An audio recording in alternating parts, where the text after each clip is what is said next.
تقی صاحب السلام علیکم. وعلیکم السلام. ہمارے بہت سارے ہمارے مریضوں کو یہ شکایت ہے اور یہ سوال ہے کہ اگر آنکھوں کے قطرے استعمال کرنے سے اس سے کیا روزہ مکروہ ہوتا ہے یا ٹوٹتا ہے، یا وہ اگر حلق میں بھی آئے تو اس سے روزہ ٹوٹتا ہے مکروہ ہوتا ہے، اس پہ آپ کا کیا ہونا ہے؟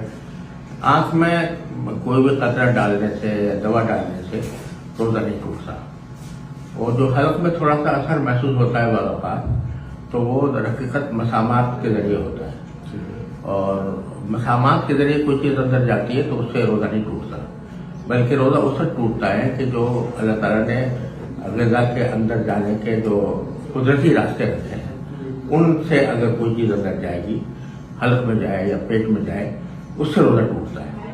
لیکن جیسے ناک ہے یا منہ ہے، بلکہ جو اینس ہے اس کے ذریعے بھی، جس طرح سے جو قدرتی راستے ہیں اس کے ذریعے اگر پہنچایا جائے کوئی چیز